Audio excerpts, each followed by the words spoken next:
Welcome back to the Myth Series in Depth. In this mission, we will continue the battle against the Trow and helping the Ogre gain their freedom. The journal for this mission occurs just 18 days after the previous mission within the plains of Avernus. Within mere hours, the Ogre of the Trow settlement were freed. They turned on their Trow overseers with a rage cultivated by centuries of tortured enslavement. The Trow appeared to be perplexed at the swarming Ogre, as if so used to flawless obedience, their minds would not believe what they beheld. The mighty Trow were dragged down by many Ogre hands and beaten with the very iron tools made to sculpt their monuments. Only after the Trow of the settlement were reduced to so much dust did the Ogre rejoice in their freedom. It took very little to persuade the Ogres to join their saviors. The fire for revenge burned as brightly as the desire to free the rest of their race. Led by Connacht's unfaltering visions, the Landgriffin force and the former slaves conquered several Trow temples, freeing the Ogre and leaving no Trow alive. The largest Ogre in the bunch, calling himself Magbraga, appeared to take charge of the ever-growing mass of followers. He bullied and intimidated, keeping the rabble disciplined and following orders. It was this Magbraga that suggested to Connacht their next target, the iron mines at Avernus. Following the Ogre's lead, the band made their way across the snow-covered landscape and into Avernus. The face of this vast plain was gouged with deep pits and chasms as the result of millennia of ceaseless mining. Just as Connacht's troops entered into the broken land, Damas's keen eyes spotted groups of Trow amassing their slaves in battle formations. Their forces had either been spotted entering Avernus or anticipated. The Ogre beat down the Trow with their iron tools and earned their freedom at the Temple of Riornin, or whatever temple we were at. After earning their freedom, the Ogre seemed eager to join the forces of Landgriffin and free more Ogre slaves. They continued on freeing several more temples. These temples were likely also near Avernus. Magbraga became a new leader to the Ogre and kept the rabble disciplined and followed orders by bullying and intimidating them. Seems like natural qualities for a leader of such rough creatures. Magbraga suggested to Connacht that their next target be the iron mines of Avernus. While Avernus is on the Bungie myth maps, I don't believe that Avernus is actually mentioned anywhere within the game, so it was open to interpretation by MumboJumbo. The Trow had prepared the Ogre slaves in battle formation by the time our heroes spotted them within Avernus. We will have a big battle on our hands. Don't worry though, I will show you how to make this mission a piece of cake. For new units in this mission, we will be facing the Trow priests. The Myth 3 manual tells us that the Trow priests have earned dreams from their god Nyx. They use the dreams of molten iron to create geysers of fiery rock to burst forth from beneath the feet of their enemies. Now in-game, I don't believe that they actually have this geyser of fiery rock dream spell, but man would it make them quite a bit cooler. Instead, they just have the dream spell of servitude that allows them to control the Ogre once again. The Trow priests can kick and punch like regular Trow, however, they are much weaker in combat. When you hit them with dwarven grenades, they will temporarily stop moving, which makes them much easier to kill. I am not sure why MumboJumbo decided to make them do this, but it honestly looks pretty stupid in my opinion. Perhaps it was a glitch that never got fixed. The Trow priests have a couple of favorite texts that tell us about the history of the Trow, which we have already covered in past videos. After seeing the first death of their own kind, the Trow priest prayed to Nyx, "You have made your creations mighty, beloved one, but we have seen one of our own kind meet with oblivion. How do we protect ourselves from this fate?"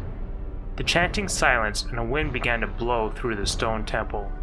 The voice of Nyx arose and whispered to the children the secrets of iron. "We are Nyx's children. We are her word and her hand. Before word changed the face of the world, we lived in Nyx's light. The lesser races are no challenge to us. They are young, as in this world. Those that have the audacity to challenge us be conquering Nyx's name, be they human, ogre, Silahai, Kaliak, or other children of Word. We are that which came before all. With the Trow priests covered, let's jump into the mission. Lead the ogres and defeat the Trow army. Ironically, we don't actually have any Trow in our group as part of this mission.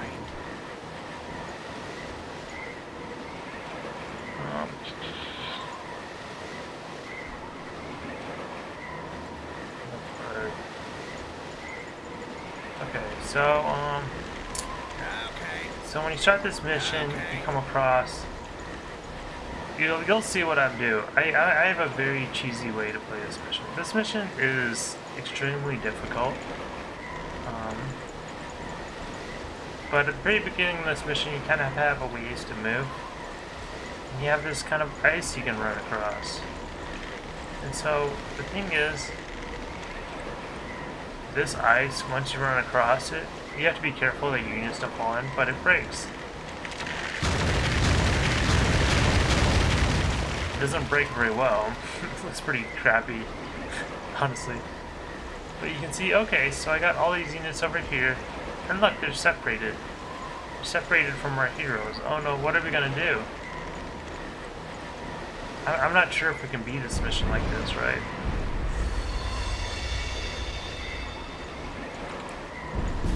So, you have to bring, if you don't bring, you know, at least Damos and Connacht across, you lose the mission because you have to bring them across.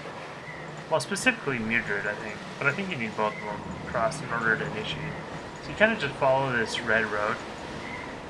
There's all kinds of hills and stuff around this map, all kinds of interesting paths. So here they come. So we're gonna run away. So when you start this mission, you have lots of iron trowels. So you see there's a couple of iron trowels, lots of ogres, and there's more groups of ogres and Chow priests and everything. It's a major pain in the butt. This is not an easy mission. If you play it the standard way, of course. Which, you know, of course, I find great strategies for you. If you want to see the standard way of playing it, I do have it on my video. A video of it where I beat it, and I think all I lost was some ogre slaves that I converted.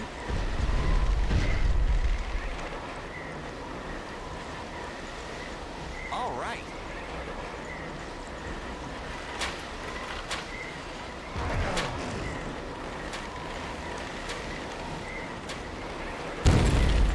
You see, they all get stuck on here, and yeah, this is gonna become like one of the easiest missions in the game now. You'll see what I mean. Basically, we already beat the mission. Step aside. You have to save it every now and then. We'll just pass forward.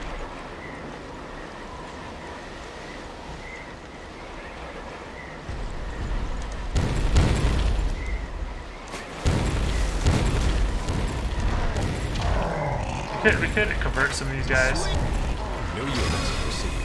But now I might lose him. I just want to see. I just want to see him. Show you him converting him back. Don't kill him. Convert him.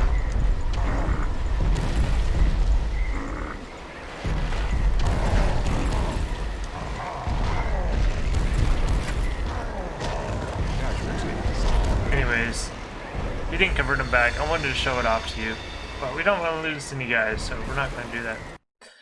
Anyways, if you have units that you convert, and the Trow Iron Priest will convert him back, but I think he was stuck on my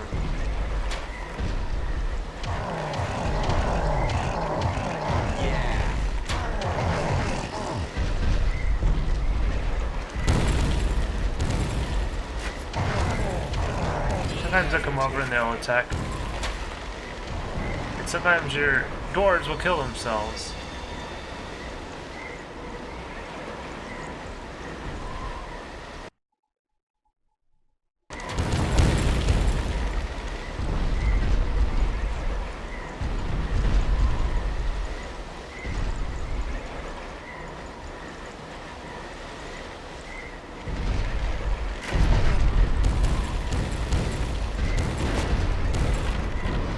we'll save it periodically, just because our doors will probably kill themselves. Casualty. Like right there. I might want to move that door. He seems to want to kill himself there. Maybe if I put him, maybe I put him over here. He's probably hitting this rock. That's probably what he's doing.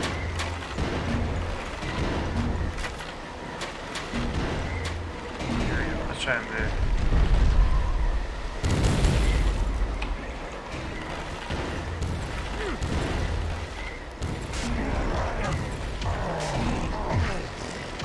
Does have some heals, so we can look at him. He just kicked that ogre's butt. He kicked his butt, guys. No chance.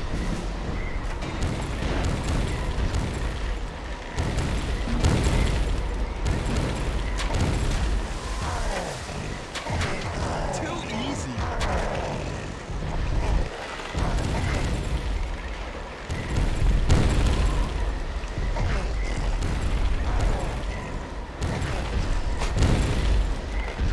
They're getting more stuck up there, but that's not a big deal. We'll take care of those with the archers later. Yes. I don't like them shooting each other. I wonder if there's any more groups coming. So like, this mission, they kind of appear all around you, and they come from all directions, which makes it hard. But by doing it this way, you don't gotta worry about that.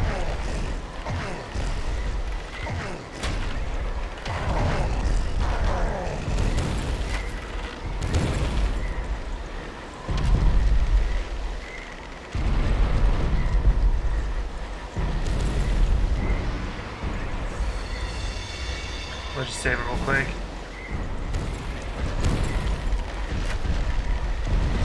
Yeah.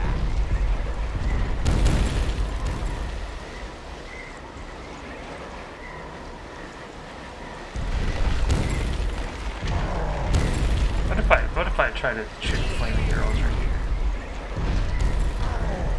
Out of the way. Stand clear.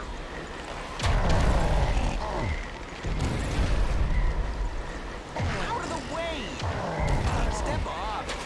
Step aside.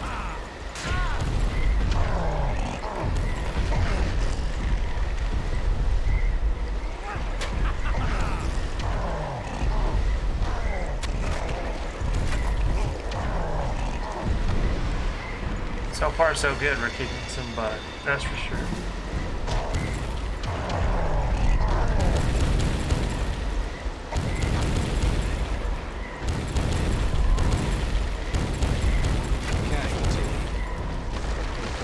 Dwarves kill each other.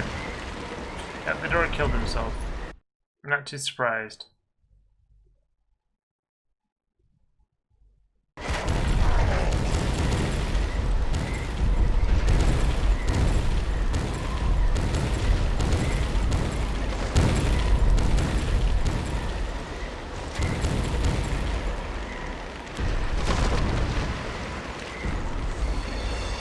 The hardest part of that mission is keeping the dwarves from killing themselves.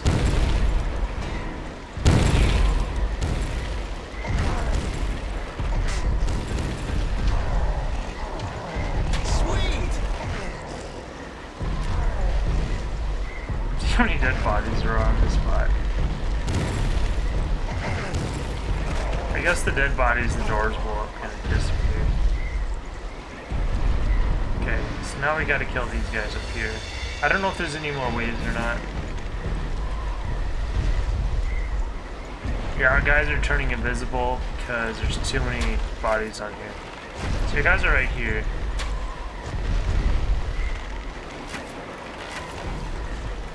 There they are. We can't render them because of all the dead bodies. These guys will probably disappear if we bring them out. No, they didn't.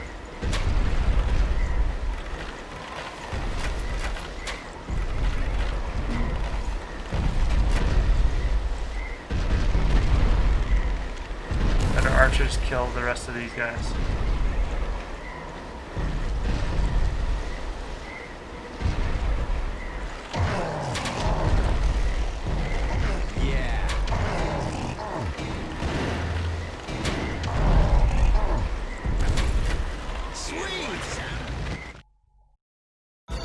forces of Lankerfen led the ogres to victory over their Trow slavers. The iron production at the mines had stopped. The Trow would have no choice but to deal with the rebellion. Now, that is a very, very cheesy way to play this mission. If you were looking for a legit way of playing it, you can watch my playthrough with on my channel with no commentary, and you'll get to see how tough this mission is. With those guys coming around, you can imagine you have lots of dodging around, lots of manipulating them, but this is a fun way to play it that is extremely easy. So, the windscreen shows the ogre cheering for their freedom. You can see the broken chains hanging from their wrists. With their minds free from the Trow, they were likely to break their chains with their brute strength. With the end of the mining of Avernus, the Trow would be forced to deal with the rebellion. The lost screen shows a couple of iron Trow standing over a dead ogre. They look like they are having a casual discussion after their victory. I wonder what they could be talking about. The lost screen tells us that the Trow crushed the petty uprising and smashed Connacht's forces into the snow of Avernus. The humans would eventually become only a distant footnote in the history of the Trow. After this mission, the forces of Lankerfen will end up taking their battles elsewhere and letting the ogre fight on their own. Here is a cutscene showing one of the final camps for the ogres before they leave the ogres to fend for themselves against the Trow. As the bitter cold of winter fell upon the plains of Avernus, Connacht and his forces prepared to return to the city of Lankerfen.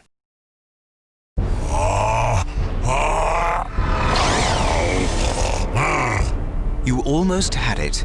Try it again. I try. Concentrate. I do it! Good, good. My brother now have power! That's right. Now you can remove the Trow's dream of subjugation by yourself. My brother will free his kind. The Trow Masters will be destroyed. But first, you'll need to teach this dream to others. I will teach. They will learn. We will conquer. We give thanks to those who give us freedom. Thank you. I don't feel right about this. I know. You know as well as I do that they don't stand a chance against the Trow. I know, Damas. Yet we send them off to die, so that the wrath of the Trow will be turned from Lankerfen. Without their rebellion, Damas, we would be destroyed within a year. So our lives are bought with the blood of the ogre. Destiny can be a cruel mistress. Now, to be honest, from a visual perspective, this video looks very rushed. On the bright side, I do like the appearance of the ogre from the limited number of pixels that we can see.